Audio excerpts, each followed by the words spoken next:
أعوذ بالله من الشيطان الرجيم. بسم الله الرحمن الرحيم. واصبر نفسك مع الذين يدعون ربهم بالغداة والعشي يريدون وجهه ولا تعد عيناك عنهم تريد زينة الحياة الدنيا ولا تطع من أغفلنا قلبه عن ذكرنا واتبع هواه وكان أمره فرطا. اور ان لوگوں کی رفاقت پر قناعت کر لو جو اپنے رب کو اس کی رضا جوئی میں صبح و شام پکارتے ہیں. تمہاری نگاہیں دنیاوی زندگی کی آرائش کی خاطر ان کی طرف سے پھرنے نہ پائے، اور ایسے شخص کی بات نہ مانو جس کے دل کو ہم نے اپنی یاد سے غافل کر دیا ہے، اور جو اپنی خواہشات کے پیچھے پڑ گیا ہے اور جس کا معاملہ حد سے تجاوز کر گیا ہے. یہ سورہ کہف کی 28 نمبر کی آیت ہے. اس سے گزشتہ آیت میں اس کتاب کو لوگوں کو پڑھ کر سنانے کا حکم دیا گیا تھا.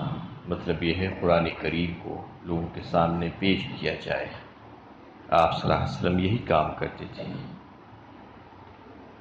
اس کتاب میں لوگوں کے لیے ہدایت ہے، اور یہ کتاب ساری انسانیت کے لیے آئی ہے.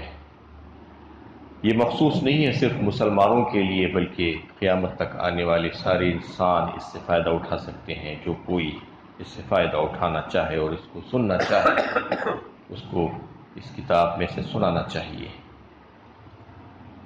آپ صلی اللہ علیہ وسلم کو اس آیت میں کچھ ہدایتیں دی گئی ہے. اس کے شان نزول میں بتایا جاتا ہے کہ یہ ایک واقعات ہے. اس میں سے ایک واقعہ یہ بھی ہے کہ مکے کے کفر کے بڑے بڑے سردار اور رؤساء قریش مکہ آپ صلی اللہ علیہ وسلم کے حاضر خدمت ہوئے اور دیکھا کہ آپ صلی اللہ علیہ وسلم کی مجلس میں غریب، فقیر، خستہ حال، شکستہ حال صحابہ کرام تشریف رکھتے ہیں. تو انہوں نے آپ صلی اللہ علیہ وسلم سے کہا کہ ہم آپ کی بات سننا چاہتے ہیں، لیکن ہم دیکھتے ہیں کہ آپ کی مجلس میں ایسے فقراء موجود ہیں.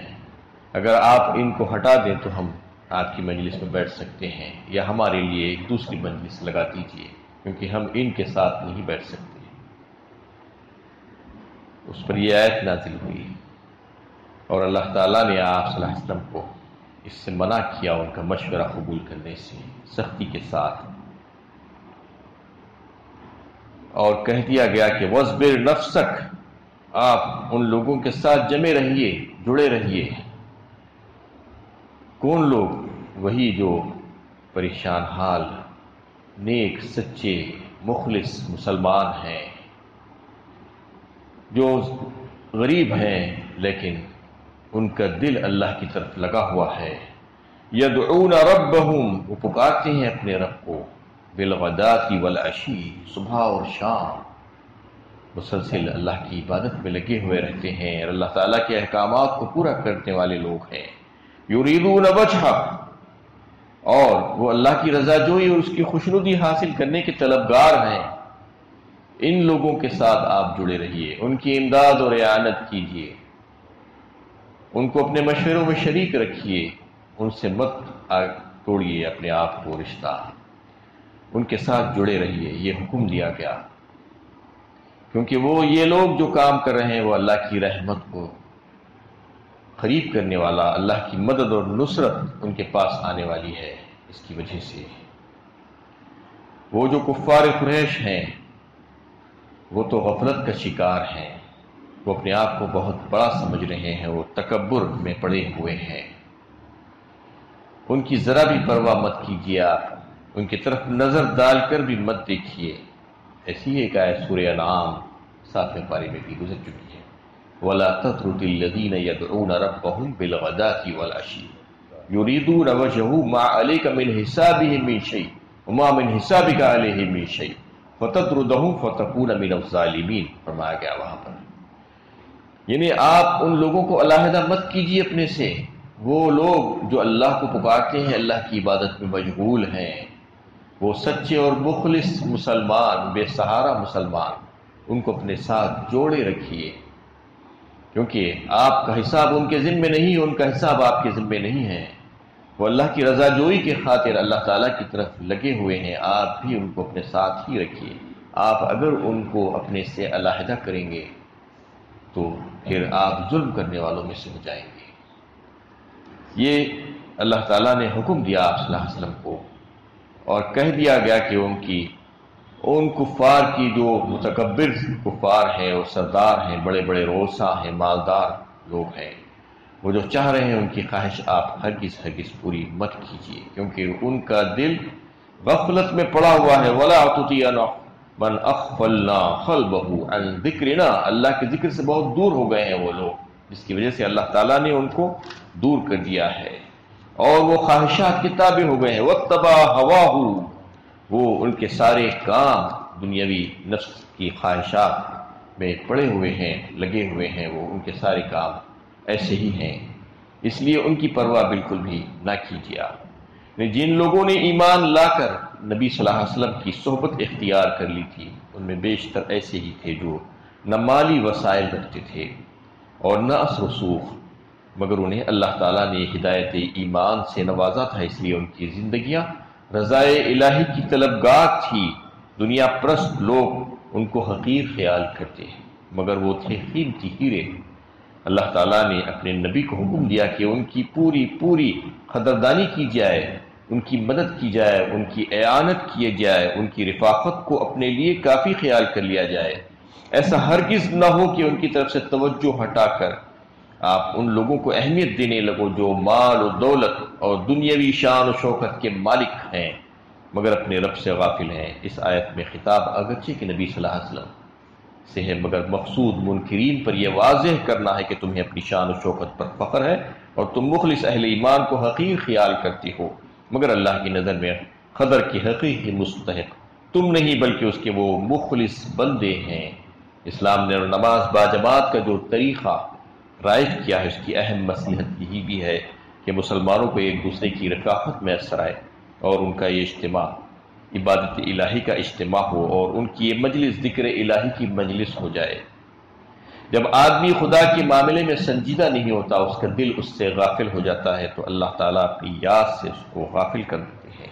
اس کا لازم نتیجہ یہی نکلتا ہے کہ وہ اپنی خواہشات کا بندہ اور غلام بن جاتا ہے۔ جب خواہشات اس پر مسلط ہو جاتی ہے تو معاملات میں بے اعتدالی اور افراط و تفریط کی صورت پیدا ہوتی ہے، اور پھر اس طرح وہ عقل و فطرت کی رہنمائی سے محروم ہو جاتا ہے جو اللہ تعالیٰ نے اس کے اندر ودیع کر کے رکھی ہے، اور شریعت کی رہنمائی سے بھی وہ محروم ہو جاتا ہے۔ ایسے لوگوں کی اطاعت نہ کرے، ان کے کہنے پر نہ چلیں کا مطلب یہ ہے کہ اللہ کی رہنمائی کے مقابلے میں ان کی رہنمائی کو اور اس کے احکام کے مقابلے میں ان کے کسی حکم کو بھی آپ قبول نہ کریں۔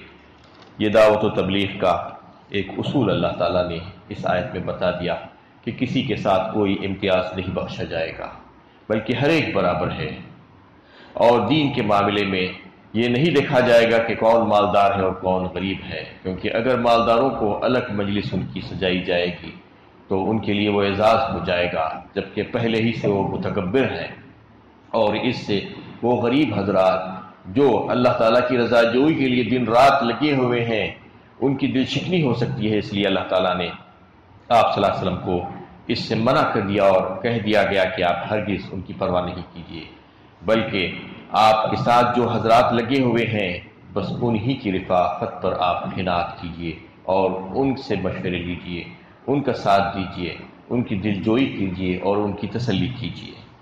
وَقُلِ الْحَقُّ مِنْ رَبِّكُمْ فَمَنْ شَاءَ فَلْيُؤْمِنْ وَمَنْ شَاءَ فَلْيَكْفُرْ إِنَّا أَعْتَدْنَا لِلظَّالِمِينَ نَارًا أَحَاطَ بِهِمْ سُرَادِقُهَا وَإِنْ يَسْتَغِيثُوا يُغَاثُوا بِمَاءٍ كَالْمُهْلِ يَشْوِي الْوُجُوهَ بِئْسَ الشَّرَابُ وَسَاءَتْ مُرْتَفَقًا۔ اور کہو یہ حق ہے تمہارے رب کی طرف سے، تو جس کا جی چاہے ایمان لائے اور جس کا جی چاہے کفر کرے۔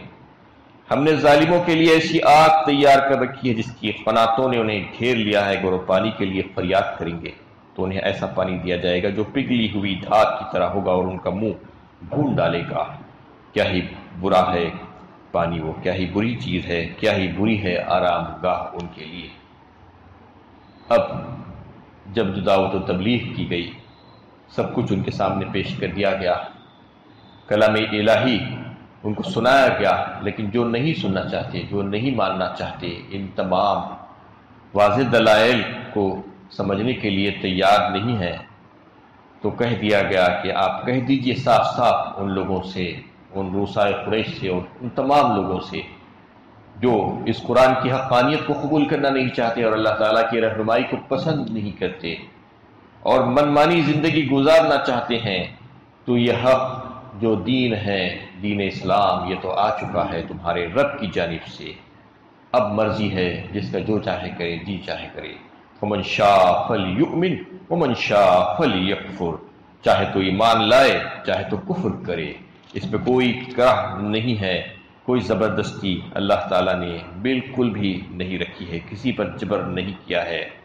اس میں یہ بتا دیا گیا ہے کہ اللہ تعالیٰ نے اختیار دے کر اس کی پیمائش کا سامان کیا ہے، اب وہ جس راہ کو چاہے اختیار کرے، اپنے بھلے برے کا وہ خود ذمہ دار ہے۔ لا اکراہ فی الدین قد تبین الرشد من الغی فمن یکفر بالطاغوت ویؤمن باللہ فقد استمسک بالعروۃ الوثقی لا انفصام لہا واللہ السمیع العلیم۔ تیسرے پارے میں سورہ بقرہ میں اللہ تعالیٰ نے اس کو واضح فرمایا کہ دین میں جبر و کراہ بالکل بھی نہیں ہے۔ یہ تو جو ہے پیش کر دیا جائے گا لوگوں کے سامنے، بتا دیا جائے گا دین کی حقانیت کو کھول کر، واضح کر کے، اور وہ واضح کر دیا گیا ہے، اور کوئی جبر اس کے معاملے میں نہیں کیا جائے گا لوگوں کے اوپر کہ زبردستی تم اسلام کو قبول کرو، ایسا ہے ہی نہیں کہ اسلام زبردستی کا سودا بالکل بھی نہیں ہے۔ لا اکراہ فی الدین قد تبین الرشد من الغی، جبکہ ہدایت کی راہیں گمراہی کی راہوں سے واضح ہو چکی ہے، اس میں بتا دیا گیا ہے کہ یہ ہدایت کا راستہ ہے، اس کے باوجود اگر کوئی نہیں قبول کرتا تو نہ قبول کرے۔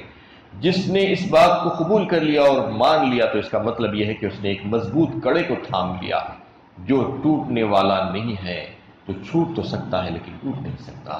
تو اس لیے فرما دیا گیا کہ یہی دین حق ہے، یہی دین اسلام ہے، لیکن اس کے لیے زبردستی بالکل بھی نہیں ہے۔ وَلَوْ شَاءَ رَبُّكَ لَآمَنَ مَنْ فِي الْأَرْضِ كُلُّهُمْ جَمِيعًا، فرمایا سورہ یونس 11ویں پارے میں اللہ تعالیٰ کہ اگر اللہ تعالیٰ چاہتے تو ساری روئے زمین کے لوگوں کو، انسانوں کو اسلام پر لا کر رکھ دیتے زبردستی، لیکن اللہ تعالیٰ نے ایسا نہیں چاہا۔ ان کی حکمت تو یہی تھی کہ لوگوں کو ارادے اور اختیار کی آزادی دی جائے اور ان کی آزمائش ہو جائے، ان کے سامنے دونوں راہیں کھول کر رکھ دی جائے اور ان کو بتا دیا جائے کہ اللہ تعالیٰ کی مرضیات کیا ہے اور اللہ تعالیٰ کن چیزوں سے ناراض ہوتے ہیں۔ ان تکفروا فإن اللہ غنی عنکم ولا یرضى لعباده الکفر وَإِن تَشْكُرُوا يَرْضَهُ لَكُمْ وَلَا تَزِرُ وَازِرَةٌ وِزْرَ أُخْرَىٰ۔ سورہ زمر میں اللہ تعالیٰ نے فرما دیا، لوگ یہ سمجھتے ہیں کہ یہ اللہ تعالیٰ نے چاہا تو اگر ہم ایمان لے آتے، اللہ تعالیٰ اگر چاہا تو ہم گناہوں سے بچ سکتے ہیں، جب اللہ تعالیٰ ہی نہیں چاہتے ہیں تو ہم کیا کریں؟ یہ بات چلنے والی نہیں ہے۔ اللہ تعالیٰ کی مصلحت کچھ اور ہے، مشیت کچھ اور ہے، چاہت کچھ اور ہے۔ اللہ تعالیٰ نے تو یہاں پر سب کو آزادی دے کر رکھی ہے، لیکن اس کا مطلب یہ نہیں کہ وہ آزادی کا ناجائز استعمال کریں۔ تو اس آیت میں سورہ زمر 23ویں پارے میں اللہ تعالیٰ نے واضح فرمایا، اللہ تعالیٰ کفر کرنے والوں کو پسند نہیں کرتے، وہ بے نیاز ہیں۔ ان تکفروا فإن اللہ غنی عنکم ولا یرضى لعباده الکفر، بالکل بھی راضی نہیں ہے کفر کرنے والے بندوں کے لیے اللہ تعالیٰ، بلکہ وَإِن تَشْكُرُوا يَرْضَهُ لَكُمْ، جو شکر کرے گا تو پھر اس سے راضی ہے اللہ تعالیٰ۔ یہ بات واضح ہو گئی، یعنی اللہ تعالیٰ کی مرضی تو یہ ہے، اللہ تعالیٰ کی مشیت کچھ اور ہے، مصلحت کچھ اور ہے، اس کی وجہ سے سب کو چھوٹ دے دی گئی ہے، دنیا میں اجازت دے دی گئی ہے، اختیارات دے دیے گئے ہیں کہ جو جس کو چاہے استعمال کرے، جیسا چاہے اپنی زندگی گزارے، لیکن ایک وقت آئے گا کہ وہاں پر جانے کے بعد اس کو پتہ چلے گا کہ میں نے اپنے اختیارات کا صحیح استعمال کیا تھا یا غلط استعمال کیا تھا۔ وَلَا تَزِرُ وَازِرَةٌ وِزْرَ أُخْرَىٰ، کوئی کسی کا بوجھ نہیں اٹھائے گا، ہر ایک اپنا اپنا بوجھ اٹھائے گا، جو جیسا عمل کرے گا ویسا ہی اس کو بھگتنا پڑے گا۔ تو اس میں واضح کر دیا گیا کہ آزادی ہے تمہیں، تم اتنا سب کچھ سننے کے باوجود بھی اگر نہیں ماننا چاہتے تو نہ مانو، تم کفر پر قائم رہو، تم اگر وہی چاہتے ہو تو وہی ہوگا۔ وَمَنْ شَاءَ فَلْيُؤْمِنْ وَمَنْ شَاءَ فَلْيَكْفُرْ، لیکن جو کفر کرے گا اس کا ٹھکانہ کیا ہوگا آیت کے اگلے حصے میں بیان کیا گیا ہے، انشاءاللہ اس پر کل بات ہوگی۔ اللہ تعالیٰ سے دعا ہے کہ اللہ تعالیٰ ہمیں صحیح علم و عمل کی توفیق عطا فرمائے۔